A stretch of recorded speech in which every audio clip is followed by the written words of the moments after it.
እንደ ክቡርነቱ ለኢትዮጵያ ኦርቶዶክስ ተዋሕዶ ቤተክርስቲያን የተመቸ ጊዜ የለም። በዚህ በተመቸ ጊዜ ደግሞ አንድነቷን አስጠብቀው እንደሚሄዱ ባለሙሉ ተስፋ ነኝ። ኦርቶዶክስን በሚመለከት በተደጋጋሚ ስላነሳው ድጋሚ አላነሳው። ምንም የተናወጠ አቋም የለኝም። የኢትዮጵያ መሰረት፣ የኢትዮጵያ ጽኑ ምሰሶ፣ አስፈላጊ ተቋም እንደሆነች በሙሉ ልብ ነው ማምነው። አንድ ግን የምጠይቀው ይቅርታ ያርጉልኝና እረፍት አሉት በቆና ቀብዱ የሚተኙበት ሰዓት ያሳስበኛል። ይህንን ልማት አይቼ ወንጪ ላይ ያየሁት ጎርጎራ አለ፣ እዚህ ደግሞ ደቡብ ላይ አለ። ግን ይተኛሉ ወይ የሚል ነው ያጫረብኝ ውስጡ። ትናንትና ቃል ኪዳን ታቦት አቁሞ ከፊት ቁሞ መራገምና ግደሉ የሚል ሕገ ቤተ ክርስቲያንም የለም። ይህም ተደርጎ በሌላ መልኩ ይህም ተደርጎ ቤተ ክርስቲያን ምንም አንድ አቋም አልወሰደችም። ለምን እንደሆነ እንግዲህ እውነት መናገር አስፈላጊ ነው። እውነት መናገር እውነትን ተናግሮ ከመሸበት ማደር ነው ተባለ። እውነት መናገር ማለት እንግዲህ የአንድ የቅዱስ ሲኖዶስ አባል የቃል ኪዳን ታቦት ፊት ቁሞ አንድ የሀገርን መሪ ግደሉ ብሎ ሲናገር ምን ማለቱ ነው? ይሄ ከየት የመጣ ሕግና ስርዓት ነው? ይሄ እርሶ ወደ ስልጣን ከመጡ 4-5 ዓመት ነው። ግን የሰሩት የ30 ዓመት የ40 ዓመት ድካም ነው። የቤተ ክርስቲያን አካልም የሆነ ቤተ ክርስቲያኗም ጭምር ኢትዮጵያዊ የሆነ ሁሉ እርስ በርስ በሚነሳው ግጭትና ችግሮች የሚመጣውን መከራና ውጣ ውረድ የሚቀረፍበት መንገድ በትጋት ቢሰራ እኛም የበኩላችን አስተዋጽኦ አበው በጸሎታቸውም ጭምር እያካሄዱ ያሉትንም እናስቀጥላለን። የሐሳቡ ማጋር እንሆናለን። እግዚአብሔር ይስጥልን። ሌላው ክቡር ጠቅላይ ሚኒስቴር አምና በኦሮሚያ ላይ የጳጳሳት ሹመት ነበረ። እርሶ ጣልቃ ገብተው ወደ መሃል ግቡ ብለው አረጋግተው ሁሉም ወደ መስመር ገብተው በቅዱስ ሲኖዶሱ ፍቃድ ብቻ ተራመዱ ተብለው ነበር። ነገር ግን የአንድ ዞን 5 ሰዎች ከዛ ፈንግጠው ከዛ ውይይት ወጥተው የቤተ ክርስቲያኗን ልብስ ዘርፈው ቆቡን ዘርፈው እዚህ ቡራዩ ላይ ተሸሽገው ወደ ሕግም ብናቀርብ ሕግ ደግሞ ፍርድ ቤት ያውቁታል። እርሶ ብዙ ጊዜ አስተያየት ሰጥተውበታል፣ ይለቃል እና ያ የቤተ ክርስቲያኗ ክብር። እኔ አሁን መለኩሴ ነኝ። ሲኖዶሱ ካልፈቀደ መቀማት አልችልም። ቀምተው እየተቀመጡ ነውና ይሄንን ታሳቢ አንድ ዞን ናቸው፣ የአንድ ሰፈር ሰዎች ናቸውና እንደዛ መደረግ የለበትም። ኦሮሚያን ባሌ፣ አርሲ ታርሶ የማይታወቅ እስከ ውጭ እርሶን ያሳየበት ያስመለከተበት ታላቅ የልማት ማዕበል ነው። ይሄ በተለያዩ የኦሮሚያ ክልሎች መስፋፋት አለበት። እንደ አገርም በአማራውም በደቡብም በሁሉም ከ10 እኔ ይገርመኛል ከ15 ዓመት በኋላ እህል ሀገራችን እንደሚተፋ አስታውሳለሁ።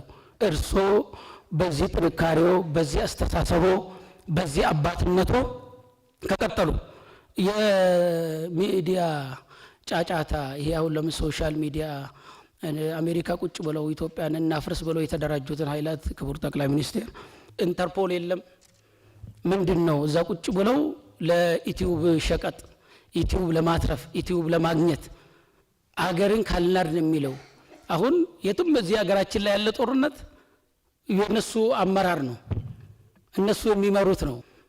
ይሄ ትኩረት ቢሰጡበት ዋጋ እንደሌለው እንደሚነቁትም ይገባኛል። ያው ትንሽ ገንዘብ ስለሚያገኙ ነው። የእርሶ መሰደብ የእርሶ መነካት ኢትዮጵያውያንን ማንኛውንም ያናድዳል። ለምን ስራ ላይ ኖት ቁጭ አላሉ ክቡር ጠቅላይ ሚኒስቴር? ስለዚህ ባለፈው የተናገሩት ጳጳስ አሜሪካ ሄደው ኦርቶዶክስን አይወክልም ቤተ ክርስቲያኑንም አይወክልም፣ ግን ፖለቲከኞች ስለጫኗቸው ነው። ይቅርታ ልናደርግላቸው ይገባል። ሌላ የትግራይ ክልል ጳጳሳት ዘው ቀርተዋልና ክቡርነቶ ለማቀራረቡን አንድ ማድረጉን ይችሉበታልና ይሄንን ቢያስቡበት። ቅድም ስለ ሰላም አነሳ። መጽሐፍ ቅዱሳችን ሰላምን ፈልጓት ሰላምን ይሿት ነው የሚለው። እርሶ ብቻ ላይ ማተኮር የለብንም። ሰላም ከተፈለገ አሁን ለምሳሌ ይቅርታ ያርጉልኝና አማራ ክልል የኦርቶዶክስ ጳጳሳት ብዙ አሉ። ሂደው ተው ማለት ይችላሉ እና ይቅርታ ላለው ብፁዓን አባቶች መዳፈሬን ኦሮሚያ ላይ ብዙ ሊቃነ ጳጳሳት አሉ። መሄድም እንችላለን እኛ ነገሮች ይመቻቹ እንጂ ማስታረቅ ከኛ ነው የሚጀምረው። አቁም ማለት ከኛ ነው የሚጀምረው። ትግል ከኛ ነው የሚጀምረው። እርሶ ላይ ብቻ ፎከስ ማድረግ አስፈላጊ አይደለም እና ስለዚህ ብፁዓን አባቶች ወገባቸውን ታጥቀው ከእርሶ ጋር ሆነው ይህንን ማፈላለጉ የቅድሙ ደግሞ ይሄ የሀገራዊ ምክክር ውስጥም ሊቃነ ጳጳሳቱ መሳተፍ አለባቸው። በየሀገረ ስብከታቸው ማንቃት አለባቸው ህዝባቸውን። ጥንካሬው እንዲቀጥል ለክቡርነቱ ትልቅ ፍቅር ስላለን እኛ ኦርቶዶክሳውያን እንደሚወራው አይደለም። ልዩ ፍቅር፣ ልዩ ሀሳብ ከእርሶ ጋር ለመስራት ከእርሶ ጋር ለመሄድ ብዙ የቆረጡ አባቶች ስላሉ በዚህ አጋጣሚ ክቡር ጠቅላይ ሚኒስቴርን ጉባኤውን እንዲያመሰግንኝ ጠይቃለሁ። አርከና አርኩታ ገላቶማ ዋቀዮማ ይብሱ ሃይማኖት ትንኮሳዎች ያልጠፉበት ቢሆንም ካለው ሰላም አንጻር በሌሎች ክልሎች ያለው ህመም የኛም ህመም ነው። የሰላም እጦት እዳው ለቤተ ክርስቲያን፣ ለገዳማቱ፣ ለአባቶች፣ ለምእመናን፣ ለብፁዓን አባቶችም ጭምር እዳው ተርፏል። ይህንንም ተጽዕኖው ዕለት ተዕለት የኑሮ ውድነት አልፎ የህይወት ስጋት እየሆነበት ነው። ይህ ለአንዴና ለመጨረሻ እንዲቋጭ ክቡር ጠቅላይ ሚኒስትር የአባትነት ድርሻው የመንግስት ስለሆነ ተደጋጋሚ የሰላም እጆች ቢዘረጉ በሁሉም የኢትዮጵያ መስክ ዓለም ሁሉ ሰው የሆነ ሲጎዳ እንደሚጮኸው እኛም ለእግዚአብሔርና ለሰው ጥቅም የሚሆነውን ነገር የድርሻችን እንድንወጣ በኢትዮጵያ ሃይማኖት ተቋማት ጉባኤ በኩል ከፍተኛ ድጋፍና ክትትል እያደረግን ለኢትዮጵያ ሰላም አብረን ብንሰራ በኢሉባቦር ሀገረ ስብከት የታወቁ በጣም ታሪክ የሰሩ ለሀገራቸው የተሰዉ ብፁዕ ሊቀ ጳጳስ ሰማዕትና አርበኛ አቡነ ሚካኤል የጎሬው በጵጵስናቸውን ከብፁዕ አቡነ ጴጥሮስ የፒያሳው ጋራ ግብጽ ሄደው ከግብጽ ጵጵስናቸውን የተቀበሉ ነው። ያን ጊዜ እንግዲህ ጵጵስና ወደ ኢትዮጵያ ባልገባበት ጊዜ ማለት ነው። እንግዲህ እዛ ያንን ሀገር ባርከው ቀድሰው በዛው መጨረሻ ላይ ሕይወታቸውን ለሀገራቸው ለሕዝባቸው ሰጥቷል። እኚህ አባት በሃይማኖት በቤተ ክርስቲያን ጉዳይ ብቻ ሳይሆን በቤተ ክርስቲያን ሐውልት ተሰርቶላቸዋል። ቤተ ክርስቲያን አቅሙ የሚችለውን ሁሉ እያደረገ ነው ያለው። ነገር ግን የከፈሉት ውለታ ለሀገርም ጭምር በመሆኑ ለሀገር ነው የተዋደቁት። ጣሊያን ነው ገደላቸው። በምንም አንተ ወራሪ ነህና ኢትዮጵያን አትገዛትም ብለው ሕይወታቸውን የሰጡ ስለሆኑ በመንግስት በኩልም ትኩረት ተሰጥቶ በስማቸው የተለያዩ ተቋማት ማቋቋም ብንችል መንግስት ቢረዳን ታሪክ የሰሩትን አባቶች መንግስትም ቢያበረታታልን ይህንን ጥያቄ አቀርባለሁ።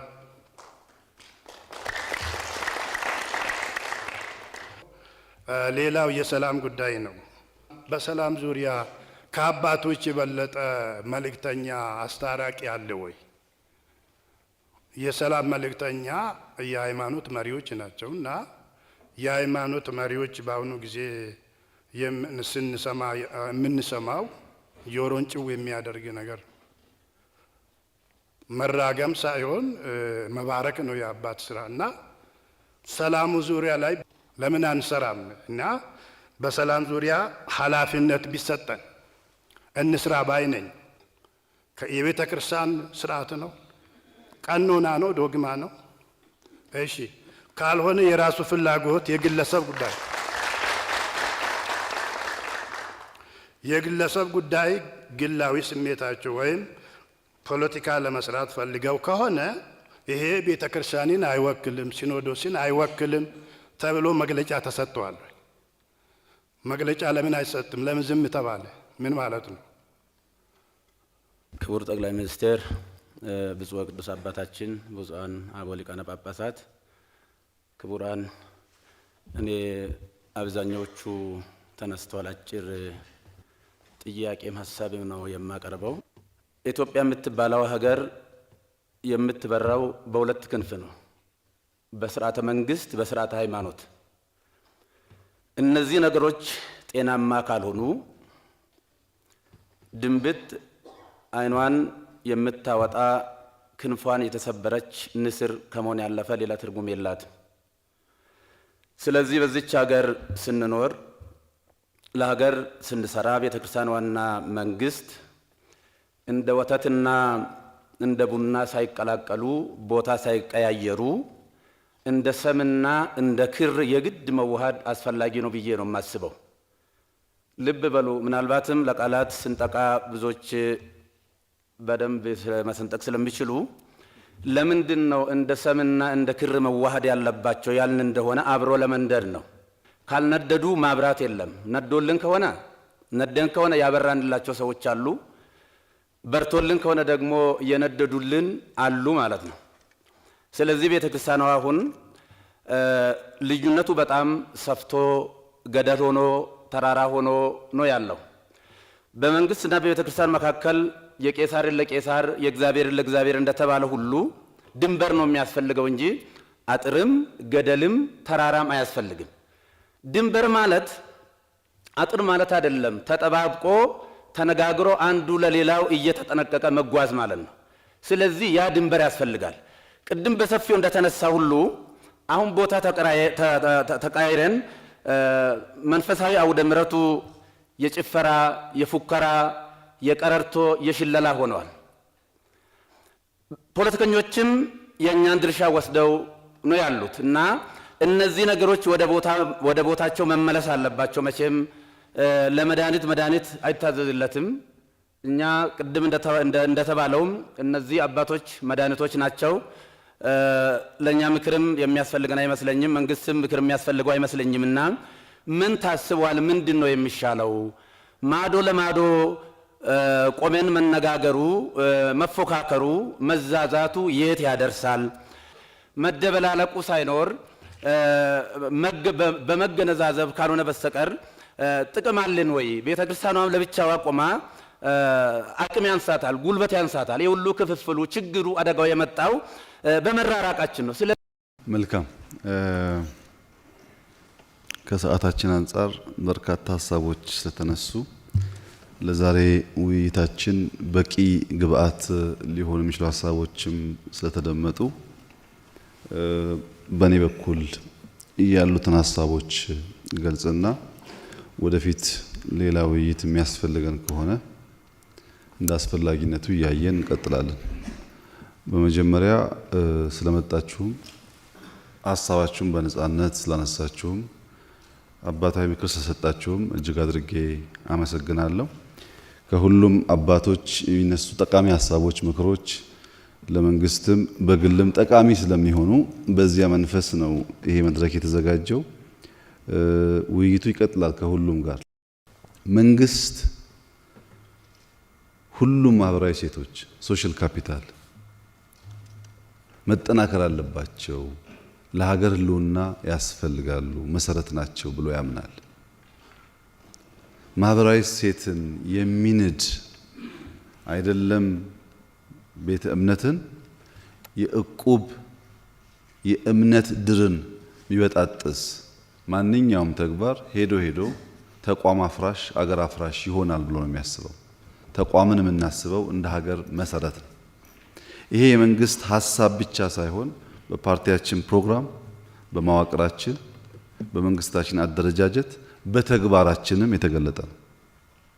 በተግባራችንም እነዚህን ማህበራዊ እሴቶች ማጠናከር፣ ማገዝ፣ ሲጣሉ ማስታረቅ፣ ጥያቄዎቻቸውን መመለስ፣ ከነሱ ጋር መቆም ያስፈልጋል ብለን እናምናለን። ፕሮግራማችን ላይ ያስቀምጠነዋል። በስራችን እየተገለጠ ነው። ሰው ደካማ ስለሆነ እዚህም ቢቀመጥ እዚያ አንዳንዴ ሊያበላሽ ይችላል።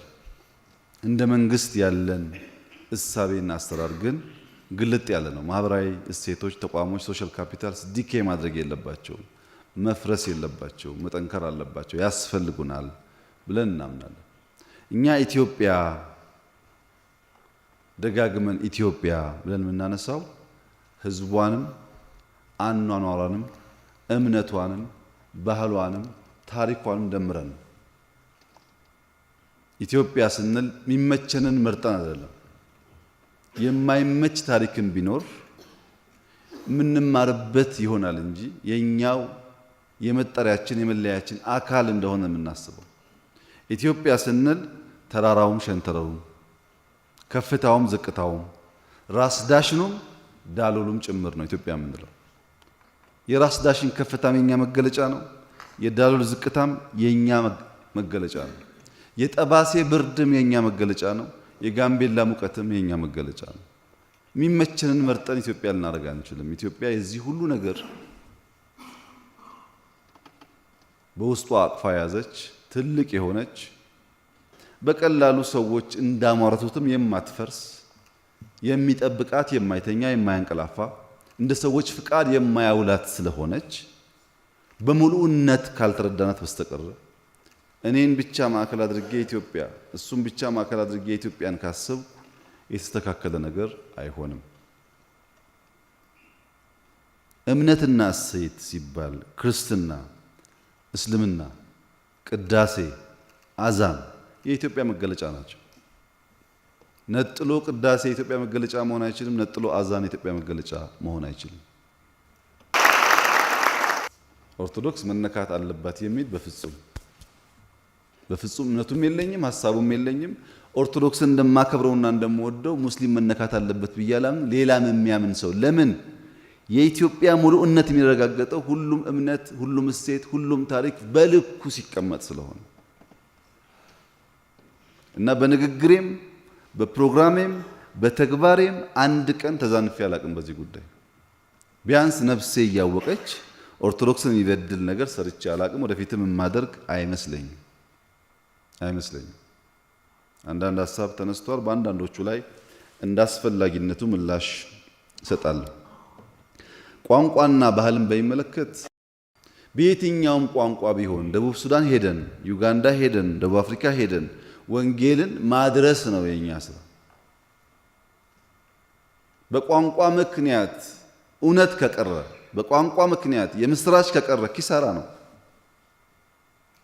ይህንን ለእናንተ መንገር የኔ ተግባር መሆን የለበትም። ታውቁታላችሁ። ቋንቋ ጉዳያችሁ ቢሆን ኖሮ ዛሬ በዕብራይስጥ ነበረ የምንግባባው። የመጣው እኮ ከዛ ነው። ከዕብራይስጥ እውነት እንወሰድ ነው እንጂ ቋንቋ አልወሰድንም። እውነት መውሰድ ትክክል ነው። ቋንቋ በሚመለከት ግን ለመስፋት በሚያስችል አግባብ መስራት ጥሩ ነው። 2፣ 3፣ 4፣ 5 ቋንቋ መናገር የብዙ የሃይማኖት አባቶች ልምምዳቸውም ጸጋቸውም ብቃታቸውም ነው። ይህን ማድረግ ይጠቅማል ብዬ አስባለሁ። ከኦሮሚያ ጋር ተያይዞ የተነሳው ሐሳብ ያኔ ችግሩ ሲያጋጥም ቀደም ሲል እንደተነሳው የኛ በዚያ ጉዳይ መግባት ትክክል አይደለም ብለን ብናምንም የኋላ ኋላ ግድ ሲሆን ከአባቶች ጋር በመመካከር ነገርየው ረገብ እንዲል በስክነት እንዲታይ ሙከራ አድርገናል። አሁንም ያለን ጠንካራ አቋም እንደነዚህ አይነት ጉዳዮች ቸል አትበሉ። ምልክት ስታዩ ቁጭ ብላችሁ ተነጋግራችሁ በልማዳችሁ በስርዓታችሁ መፍታትና ቅሬታ ካለ ማስተናገድ አለባችሁ። እናንተ እንኳን መንግስት ቅሬታችን ይስማ እያላችሁ እርስ በርሳችሁ ደግሞ ቅሬታ ማትደማመጡ ከሆነ እንዴት ይሆናል? መፍታት ያስፈልጋል። በቸልታ ከተሄደ ይንሸራተታል። ያኔ አስቸጋሪ ነው። ለዚህ ደግሞ ብቃት ያላችሁ ይመስለኛል። ያኔ ዱብዳ ነው ድንገት ነው በሚል ምክንያት ሊያጋጭ ይችላል። አሁን ግን አይደለም። ሁሉም አባቶች ስላላችሁ ምን ተመለሰ ምን አልተመለሰም ለምን ብላችሁ ቁጭ ብላችሁ በሰከነ መንገድ መከራችሁ ብትፈቱ ጥሩ ነው። እነዛ ስምምነቶች መከበር አለባቸው። እነዛ ስምምነቶች መፈጸም አለባቸው። አንዱ እንዲፈጽም የሚጠይቅ አንዱ እንዳይፈጽም የማይፈልግ ሳይሆን ሁላችንም ለጋራ ሰላም ላላችሁት አንድነት ሲባል መፈጸም ይኖርብናል፣ ያስፈልጋል። በእኛና በእናንተ መካከል በእኛና በሌሎች የእምነት ተቋማት መካከል ሊኖር ስለሚገባው ዝምድና እኛ ግልጥ ያለ ፖሊሲ ነው ያለው።